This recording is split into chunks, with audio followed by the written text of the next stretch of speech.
अस्सलाम वालेकुम एवरीवन। उम्मीद है आप सब लोग खैरियत से होंगे and welcome back to weekly session after vacation. आज जो है हमारे साथ सर अली नवाज मौजूद हैं। He is the CEO of the trade securities.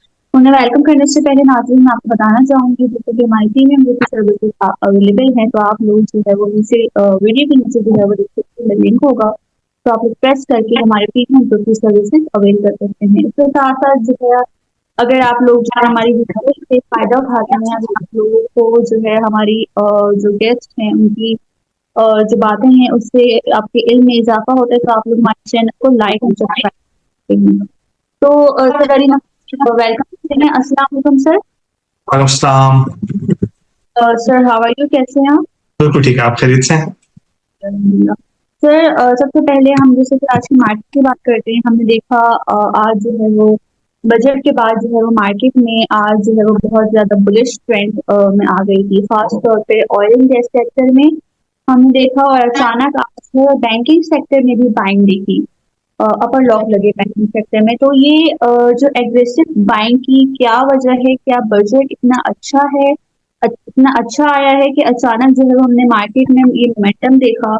लेकिन हमने ये भी देखा कि जो हम आईएमएफ की जो कंडीशंस थी उसमें सर्कुलर डेट की पेमेंट भी थी, लेकिन वो मसला अभी तक वहीं के वहीं है, कोई कदम नहीं उठा। तो क्या अपडेट है इसके बारे में?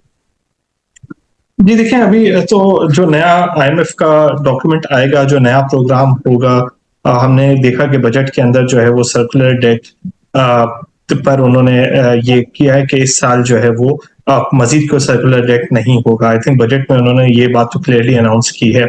बाकी जो सर्कुलर डेट के हवाले से जो टारगेट्स हैं, वो जब हम नया आईएमएफ का प्रोग्राम नेगोशिएट करेंगे, उसमें काफी डिटेल से लिखा होगा कि हमारे एनर्जी सेक्टर के हवाले से मजीद और क्या इकदाम हमें लेने होंगे। तो आई थिंक इसकी क्लैरिटी हमें जो है वो जुलाई एंड अगस्त में थोड़ी आएगी, जब हम आईएमएफ का प्रोग्राम कंक्लूड कर रहे होंगे।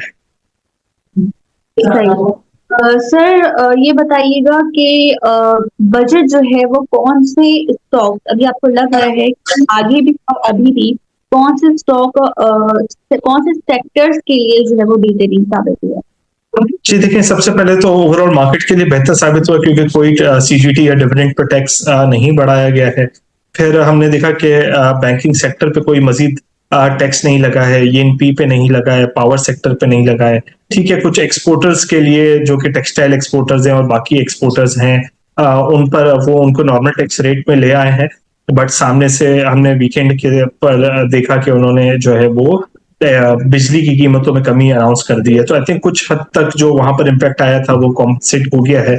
तो ओवरऑल देखें तो बजट जो है वो किसी सेक्टर के लिए कोई बहुत ज्यादा नेगेटिव नहीं था। ठीक है, ऑटोस के लिए जो है वो जीएसटी बढ़ा दिया है, जिस तरह मैंने जिक्र किया एक्सपोर्टर्स को बढ़ा दिया है। लेकिन आई थिंक जब हमें आईएमएफ का प्रोग्राम लेना है, हमें अपना टैक्स नेट ब्रॉडन करना है, तो हमें यही टैक्सी एग्जेम्पशंस जो है वो खत्म करनी होगी, और उसी तरीके से ही हम इकोनॉमी को रिकवरी की पाथ पे ला सकते हैं। तो आई थिंक हर सेक्टर को थोड़ा ना थोड़ा कंट्रीब्यूट हर साल करना ही होगा टैक्स नेट में आने के लिए। तो ओवरऑल जो है वो आप देखें तो बहुत सारे सेक्टर्स के लिए ये बजट न्यूट्रल था।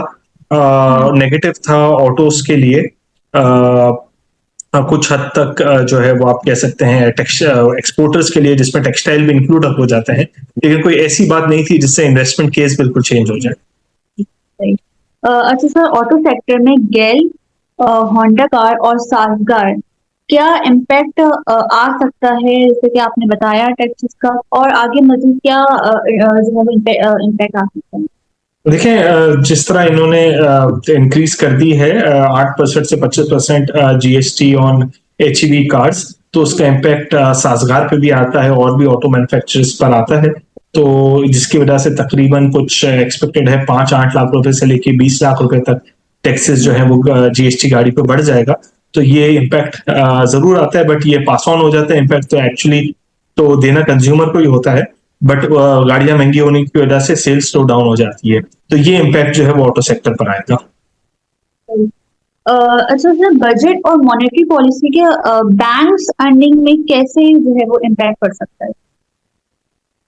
देखिए, बजट का तो कोई इम्पैक्ट नहीं है बैंक्स पर, बट मॉनेटरी पॉलिसी में होता यह है कि जिस तरह से डिस्काउंट रेट नीचे 150 बिप्स का कट हुआ है और आगे जो है वो 150 बिप्स का कट जो है वो 150 बिप्स का कट ऑलरेडी हो चुका है और अगले कुछ महीनों में मजीद कट एक्सपेक्टेड है। तो उसका इम्पैक्ट बैंकिंग की अर्निंग्स पर नेगेटिव आता है। बट होता ये है कि जब डिस्काउंट रेट कट हो रहा होता है तो बैंकिंग या ओवरऑल मार्केट के मल्टीपल्स जो है वो री रेट हो जाते हैं। और फिर हम देख रहे हैं कि बैंक्स की तो काफी अच्छी डिविडेंड यील्ड है, तो वो डिविडेंड यील्ड पर भी जो है वो काफी अट्रैक्टिव होते हैं। तो हम एक्चुअली शायद ये देखें ना कि हम बैंक में कोई हम नेगेटिव मूवमेंट आए, ये ओवरऑल मार्केट के लिए जो है वो इंटरेस्ट रेट्स का नीचे आना है, मॉनेटरी पॉलिसी जो है वो पॉजिटिव है मार्केट के लिए। सही सर, सीमेंट सेक्टर के बारे में बताइए कि क्या बेहतरी आ सकती है जैसे कि बजट आने के बाद। जी बिल्कुल, अब देखें हमने देखा कि बजट में पीएचडीपी का टारगेट जो है वो 870 अरब रुपए जो पिछले साल था उससे बढ़ा के 1.5 ट्रिलियन कर दिया गया। फिर हर प्रोविंसेस ने अपना जो है वो पीएचडीपी का बजट अलग अनाउंस किया है।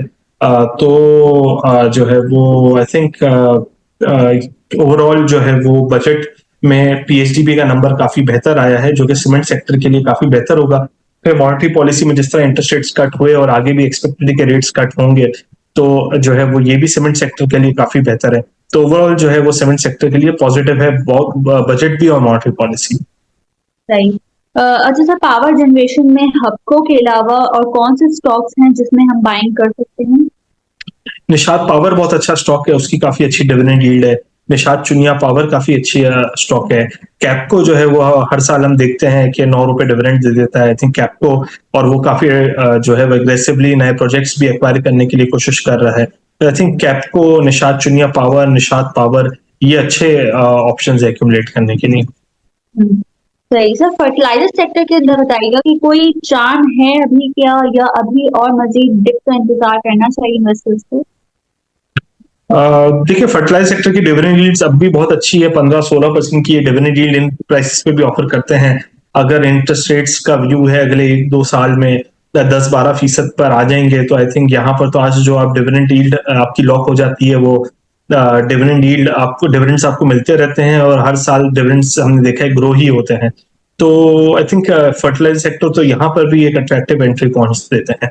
ठीक है, अपने रिसेंटली हाइस पर हैं, तो हो सकता है कि छोटी मोटी करेक्शंस इनमें आ जाए, बट आई थिंक ये अभी भी जो है वो काफी अट्रैक्टिव है बाइंग के लिए। सही सर, एग्रीटेक के बारे में कोई डिटेल बताना चाहें, क्योंकि आगे जाके इसमें आप ये भी बताएं कि आगे जाके इसमें कैसी जो है वो अर्निंग्स जो है वो हो सकती हैं इस कंपनी में।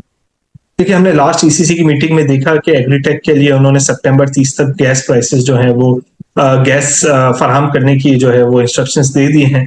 तो इन ये वो प्लांट है जिसके पास कैपेसिटी है। ये एक्चुअली पिछले महीनों में हमने देखा इसको गैस नहीं मिलती थी और फिर फर्टिलाइजर प्राइसेस भी फिर अगर वो गैस की उसको सस्ती गैस एक्चुअली नहीं मिलती थी, गैस भी नहीं मिलती थी और प्राइसिंग का भी प्रॉब्लम था। उसके बाद फिर जिस प्राइस पे फर्टिलाइजर वो प्रोड्यूस करके बेचते थे, मार्केट में बेची जा रही थी, उसमें उनको नुकसान होता था। लेकिन अब जिस तरह हमने देखा कि फर्टिलाइजर प्राइसेस भी बढ़ गई हैं और गैस भी यूनिफॉर्म गैस प्राइसेस हो गई, तो अब इसके लिए फीजिबल है कि जो है वो इसको गैस मिल जाए और इसको अब गैस मिलने देने की अप्रूवल भी दे दी है गवर्नमेंट ने। तो एक्सपेक्टेड है कि जो है वो एग्रीटेक के हम प्रोडक्शन लेवल्स आगे आने वाले महीनों में बढ़ते हुए देखेंगे और इसका इम्पैक्ट इनकी अर्निंग्स पर भी आएगा। राइट सर, ओटीडीसी और पीपीएल को स्पेसिफिकली थोड़ा ब्रीफ कर दें कि कैसी उसकी परफॉर्मेंस रहेगी आगे। जी देखिए, ओजीडीसी और पीपीएल अभी भी 2-2.25 टाइम्स प्राइस टू अर्निंग्स पे ट्रेड कर रहे हैं। सर्कुलर डेट जो है वो आईएमएफ के एजेंडा में भी है और बजट में भी इस साल सर्कुलर डेट ना बढ़ाने की गवर्नमेंट ने जो है वो अपने बजट डॉक्यूमेंट में इसको मेंशन किया है। तो आई थिंक ये स्टॉक्स जो है वो अभी भी अट्रैक्टिव हैं। आई थिंक इनके डिविडेंड्स भी ग्रेजुअली इंप्रूव होंगे, इनकी अर्निंग्स वैसे ही बेहतर है। तो आई थिंक ये इनके प्रोस्पेक्ट्स जो है वो आगे बेहतर है। सही से फर्ले के बारे में पूछना चाहूंगी कि हर जगह से की बात चल रही है कि इसके जो रेट है आने वाले दिनों में 800 रुपए जो है वो हो जाएंगे। बेसिकली टेक्निकल कुछ टेक्निकल एनालिस्ट भी हमने सुना और कुछ जो है वो पब्लिक की भी जो है वो रूमर्स हैं कि इसके जो रेट हैं वो हो जाएंगे 800 रुपए। तो सरले का कोई फ्यूचर प्लान है? इनका जो एक्सपोर्ट के सिलसिला शुरू होने वाला था तो उसका क्या हुआ? और इंटरेस्ट रेट कम होने की वजह से, इंटरेस्ट रेट कट होने की वजह से इन पर क्या बेनिफिट हुआ बेसिकली? थोड़ा ब्रीफ कर दें इसके बारे में। देखिए सर्ल जो है वो काफ़ी जो है वो डेट पर है और इंटरेस्ट रेट्स कम होने से इनकी फाइनेंस कॉस्ट कम होगी और इनकी अर्निंग्स में कंट्रीब्यूट ज़रूर होगा। और फार्मा सेक्टर के लिए एक पॉजिटिव खबर ये भी थी कि गवर्नमेंट ने नॉन एसेंशियल प्राइसेस ड्रग्स की प्राइसेस को डीरेगुलेट कर दिया है और एसेंशियल की भी प्राइसेस सीपीआई के साथ लिंक कर दी है, तो वो भी ग्रेजुअली जो है वो बढ़ती रहेंगी। तो फार्मा सेक्टर के प्रोस्पेक्ट्स बेहतर है और खास तौर पे जो इंटरेस्ट रेट कम होने की वजह से सर्ल बेनिफिशियरी है इसका, तो हम सर्ल के प्रोस्पेक्ट्स भी जो है वो आगे बेहतर ही देखते हैं। सही। सही सर, सेशन को रैप अप करते हुए मैं लास्ट आपसे पूछूंगी कि आज की क्लोजिंग को देख के कल जैसे कि लास्ट रहे वीक का, तो फ्राइडे को आप कैसे मार्केट का जो है वो मोमेंटम देखते हैं? जी, आई थिंक मेरा ख्याल है बुल मोमेंटम कंटिन्यू रहेगा मार्केट के प्रोस्पेक्ट्स अभी भी काफ़ी बेहतर हैं। बजट होके निकल गया है और उसमें कोई मेजर नेगेटिव मार्केट के लिए नहीं आया है। जुलाई में हम देखेंगे कि शायद मॉनेटरी पॉलिसी की डेट भी अनाउंस होगी, फिर corporate result season board meetings भी होना शुरू हो जाएगी, फिर आईएमएफ का प्रोग्राम भी कंक्लूड होगा। तो आई थिंक जुलाई में भी अच्छे ट्रिगर्स हैं मार्केट के लिए। मुझे तो बुल मोमेंटम जो है वो कंटिन्यू है। सही। Thank you so much sir, आपने जो है अपना कीमती वक्त दिया और जो है वो काफी इंफॉर्मेटिव था आपका सेशन। अपना ख्याल रखिएगा, आने वाले दिनों में आपको जो है वो इनवाइट करेंगे। अल्लाह। अल्लाह हाफिज़, थैंक यू।